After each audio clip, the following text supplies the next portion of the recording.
Hello, I'm Carol Ream, founder and CEO of I Like Group, and I'm thrilled to be sharing with you today some of the key findings from our landmark study, the Multicultural Multiplier, Cultural Diversity's Impact on Travel Intent.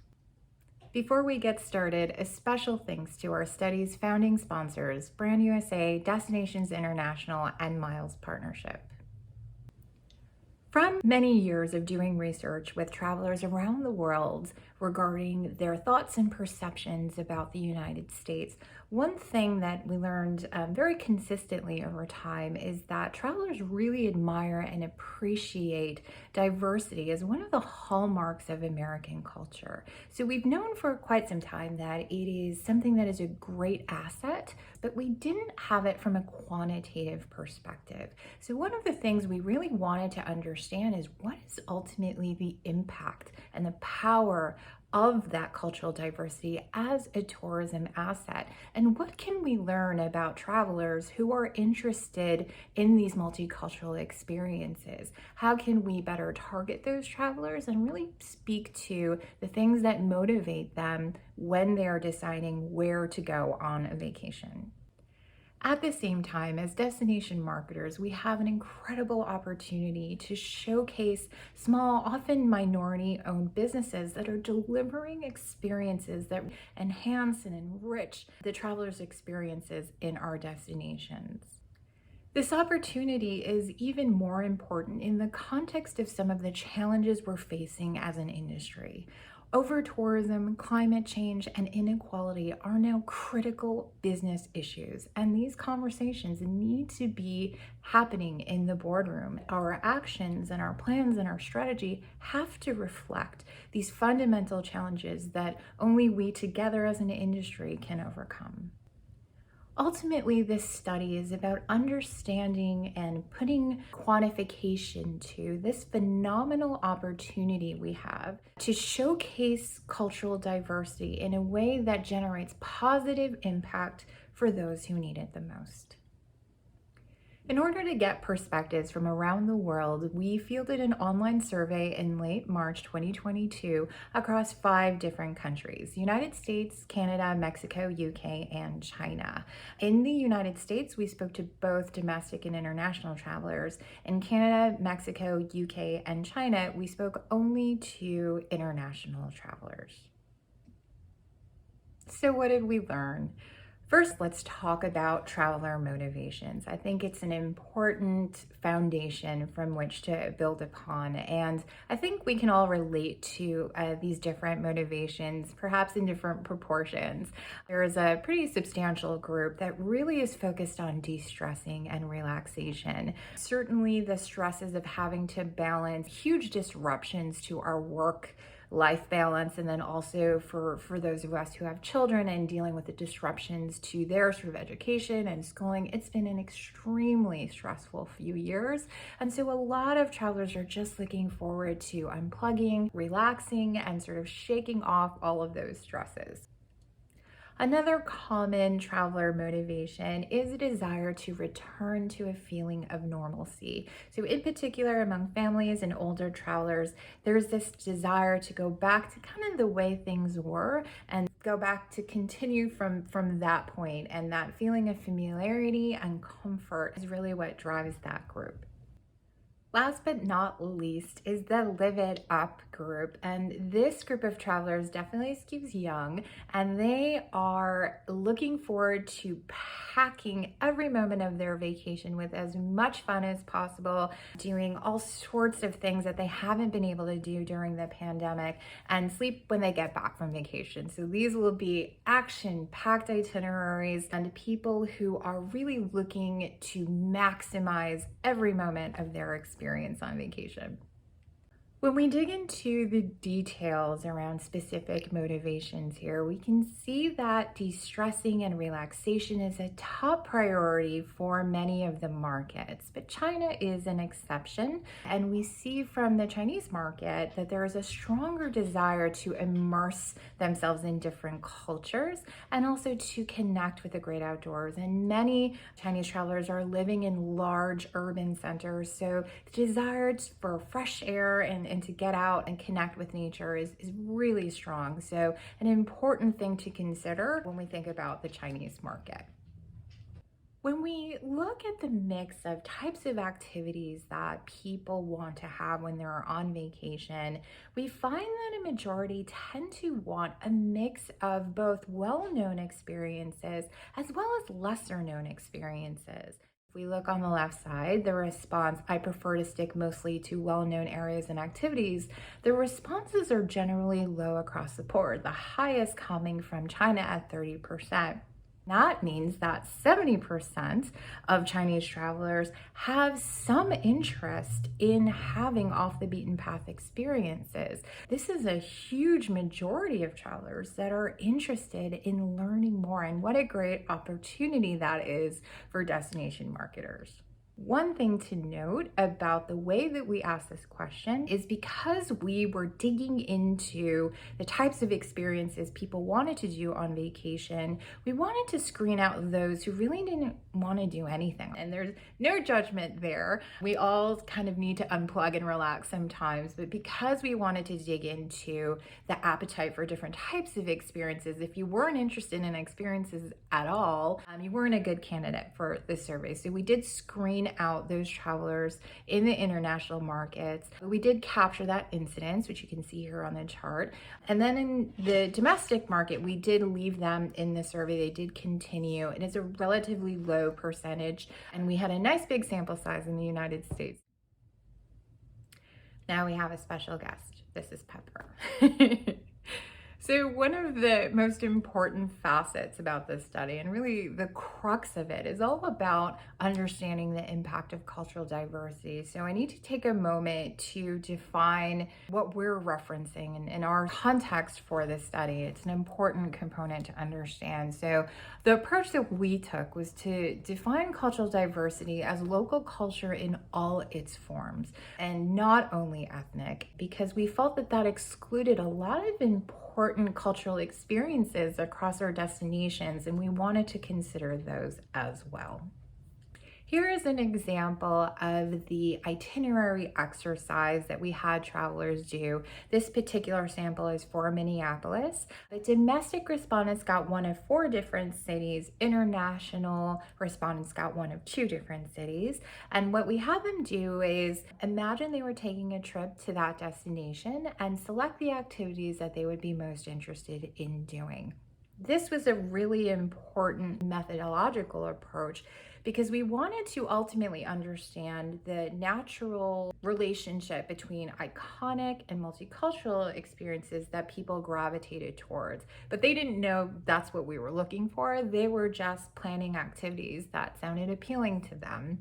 And so that really helped us learn so much about what people naturally intended, rather than having them explain to us or categorize or label themselves as someone who is interested in multicultural activities or not. We use this information to help us segment the travelers into groups based on the itinerary options they found most appealing. The iconic group chose mostly iconic experiences. The neutral group was evenly split between iconic and multicultural experiences. And finally, the multicultural group chose a majority of multicultural experiences. And based on that segmentation, we were then able to look at the differences between these audiences to get down to the ultimate objective of, is there a multiplier here? Is there higher economic value? The answer is, perhaps not surprisingly, yes. There is indeed a multicultural multiplier. So let me explain how we got there. We have the segments now defined. We asked, after people went through the itinerary exercise, to explain how much they would spend if they were to go to that city, how long they would want to stay, and how many people would go. So we could get a per person, per night spend. And when we did that, we could see very clearly that there are differences between multicultural and everyone else. So that's what we're looking at here. We can see the differential in the United States is 36%, 46% in Canada, and 14% in the UK. In the emerging markets, Mexico and China, we don't see that multiplier. This is a very interesting finding, but it is consistent with expectations because it's really driven by the profile of this multicultural traveler. They tend to be better traveled, so they've been to more places. They tend to place a bigger priority of travel within their disposable income because they're just experiential. This is what they love to do. For the more emerging markets, they're a bit less likely to have been to these destinations before, and they are likely responding to the price tag associated with iconic versus more off the beaten path. And so if we think about New York City, for example, and something iconic like going to a Broadway show, it's really quite expensive compared to a food tour through Queens or different kind of more intimate experiences you can have. Generally speaking, they tend to be less expensive than the more iconic ones. And so that's what's really driving that differential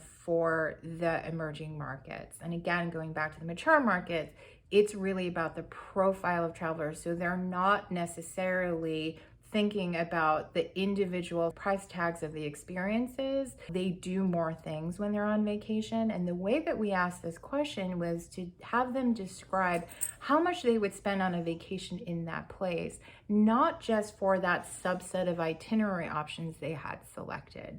If there is one key takeaway from this study, it is this one. Showcasing cultural diversity is not only the right moral thing to do, it's the right business thing to do. So not only does the spend differential tell us this, it's also evident in the motivation people have. What voice in our head is driving people who are culturally curious to want those more intimate experiences? You can think about it in terms of the Freudian framework of id, ego, and superego. Id being the devil on the shoulder, ego being your present sort of decision-making self, the superego being the angel on your shoulder. Cultural curiosity is not being driven by altruism and that angel on the shoulder. It's simply about the pleasure principle. It's the id and the ego making that decision. And the way we see this in the data is by the response to this question that took a look at how people thought about, if they did at all, the impact they were having on the environment and the local community when they travel. So the response that we're focused on is, I try to support locals, e.g. seek out locally owned shops and restaurants. What we found when we did the segmentation again by culturally curious travelers versus everyone else is that in general, there wasn't a huge difference. But interestingly, in the United States, for example, the multicultural group is actually less likely to say that they were focused on trying to support locals. So it's clearly not that desire that's driving their selection of these types of experiences. It's simply that is what sounds good to them. That's what sounds fun. That's what sounds delicious. And so that decision-making process is very natural. It's not altruistic. It's not cerebral. You're not speaking to them as if it's a PSA. When we are thinking about showcasing cultural diversity, all we are doing is addressing a desire that already exists. And so it really, again, is why this is a business opportunity, and it should be thought about and incorporated into your standard business marketing strategy. So what are the implications of all of this? How do we take this research and take action based upon it? I think it's important to put all of this in context of the consumer destination decision-making process, which is extremely complex and also is different every time somebody takes a trip. But in general, we can split things into two phases for a destination. First, the first task is to get on the destination wish list. We all sort of keep this list in our heads of places that we'd like to go someday, and there is some sort of interaction that gets you on the list. It could be reading a story, it could be watching a video, it could be seeing an ad, whatever it is. You got to get on that destination wish list. And then when it comes time to take a trip, there's all this trip context. And that's when you think about who's coming, how much do I want to spend, how much time do I have, and all of the other situational factors that have to line up with that list, and you do this sort of reconciliation in your head. So with that context, the sweet spot for showcasing cultural diversity is the research phase. So not the part where you're trying to get on the destination wish list, but once you're on it, how do you compete with the other destinations that are on the list? That's where this type of content really shines and outperforms.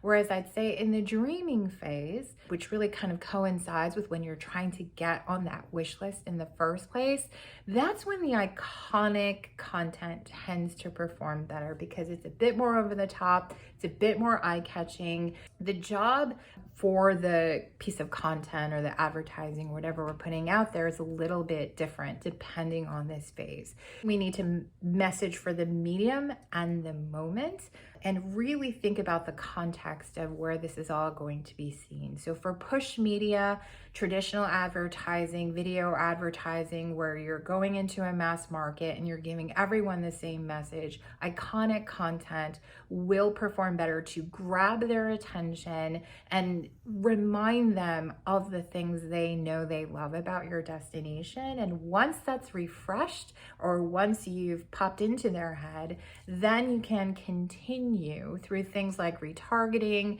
and other marketing tactics to then transition over into the consideration phase and then really showcase that content to make that trip come alive for them and help them realize all the amazing opportunities they have to experience things in your destination.